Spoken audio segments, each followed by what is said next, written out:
Welcome to the BXG Podcast, the podcast where pop culture and nerd culture meet. You think it's just going to be barbecue sauce? Because if you actually read those books, it's just gobbledygook. I really think clothes should be mandatory. Speaking of Star Wars, Cassian, trailer reaction video,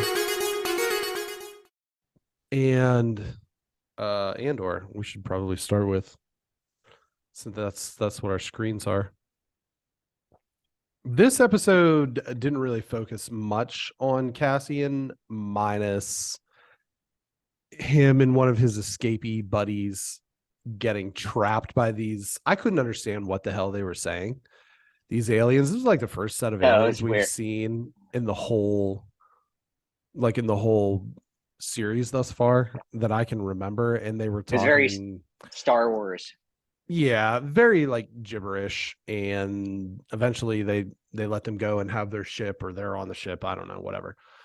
This episode really focused around a couple other story arcs. First of all, you had his mother's passing, and everybody kind of seeing, oh, his mom passed. Like, this is kind of where things are going to shake out in the last episode, and like the droid is like a lost puppy basically without its master.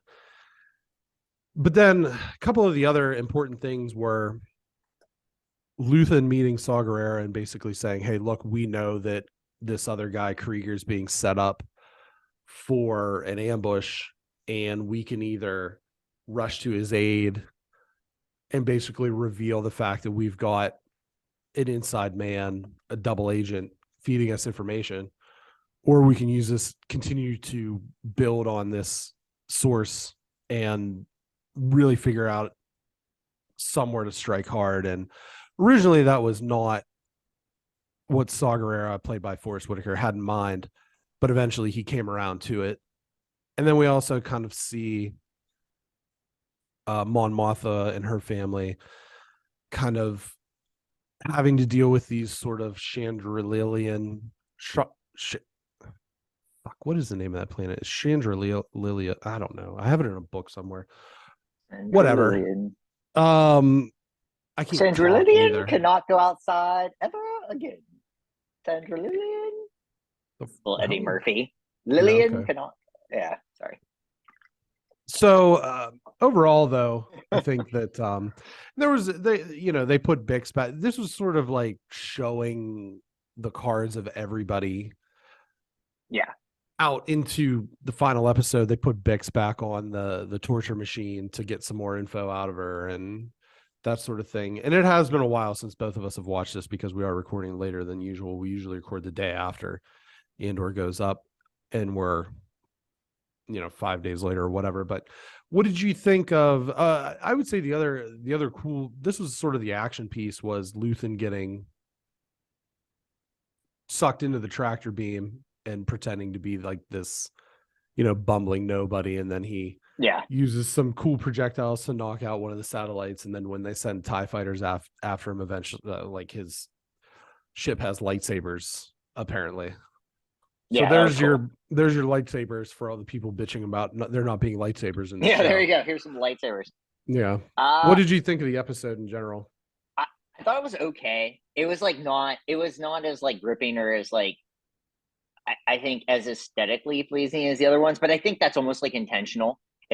It's the penultimate episode, which usually penultimate episodes was like really like big and overdone, but I think this series felt to me more like it's always building to a big episode, and like obviously you want that last episode to be the big episode. You don't want the penultimate one to be the big episode, the way that the show builds. So I thought the building was still good. And while I was like, oh, it wasn't as good, I wasn't disappointed in the idea of it not being as good. It was like, I kind of liked it wasn't as good, because it's like, ooh, it's leaving me wanting more coming with the season finale. So I thought the storylines were okay. I thought it just felt to me a little, it was almost too balanced in a way of like seeing both sides of everything instead of it being Andor. And that's where I was kind of at with that. I was like, okay, his mom died.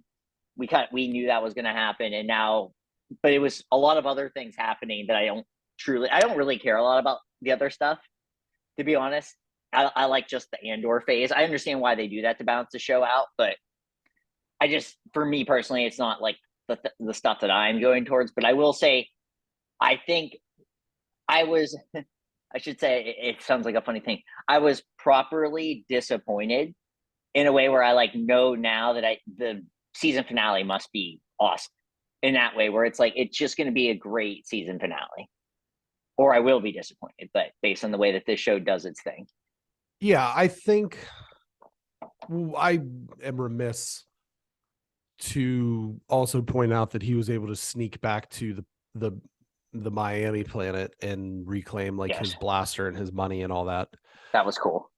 So I think that all signs are pointing towards heading back home, but I do think I agree with you to an extent.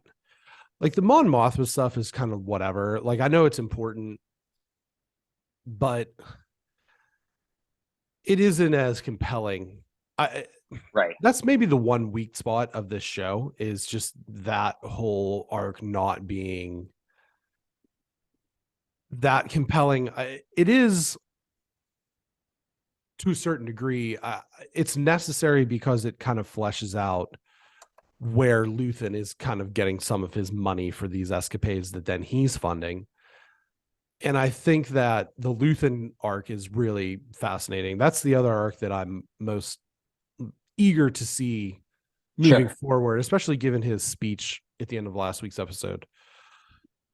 And Saw Gerrera is an interesting cat. I know he's a little bit more militant than some of the other rebellion leaders throughout the time of building up to the main rebellion. And so it's interesting to kind of see him on and off and that character develop in different ways.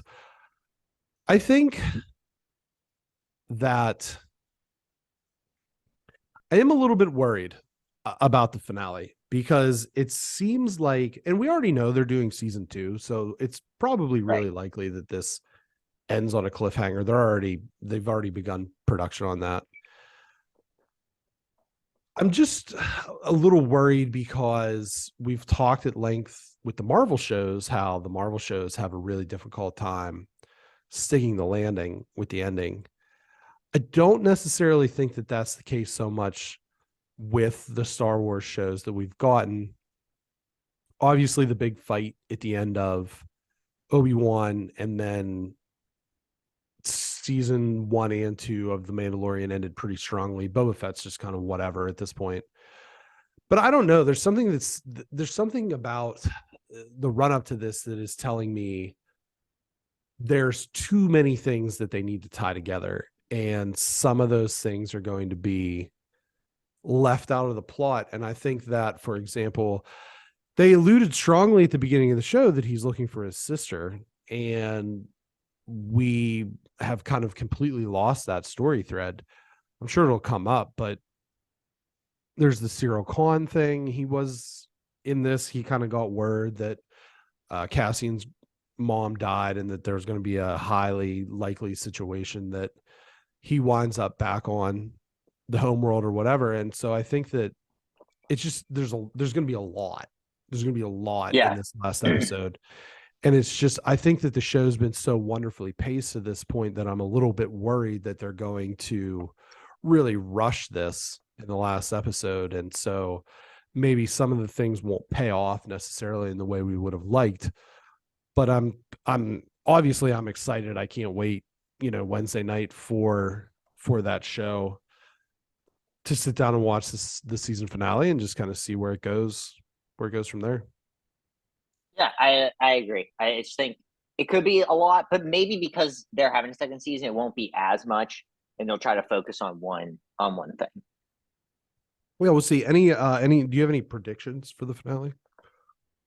I really don't. Because I think this is one of those shows, because it's so not really Star Wars, that it's hard to really guess. I mean, we know where he ends up, but we don't know anything about him, and there hasn't been a Star Wars show like this. So I actually don't have an idea, unless it's because we know we have a second season, we know it's not going to be the lead into Rogue One either. Right. So Yeah. I think that's kind of the thing too. So I would say I would probably have had a better guess if this was only a 1-season show and be like, well, it's just going to be the lead into Rogue One. But now that we don't know that, I actually don't know. So, which I like. I do like that. Yeah, I think that I do think that whatever ends up happening, it's going to be a loss for the Empire. I think they're going to take a loss. I've seen some theories online that Cyril Kahn's going to be the fall guy for the Empire in this situation. I'm not really sure because I don't know, other than the Empire and Cyril Kahn, what's really working against Andor. So I don't know. I could see him getting captured again. Sure. And having to escape again, but that would be kind of overwrought at that point. So I'm not really sure. I think that there is going to be probably a daring escape where they make it off and he, brings the bigger guy and Bix along with him and maybe joins up with Luthen in a more permanent way heading into season 2. I'm not 100% sure, but I think that that's probably the direction that we're going in, is he's going to go back, find out his mom's dead. Or did he already did he find out that she's dead? Was that in the show? I don't think so.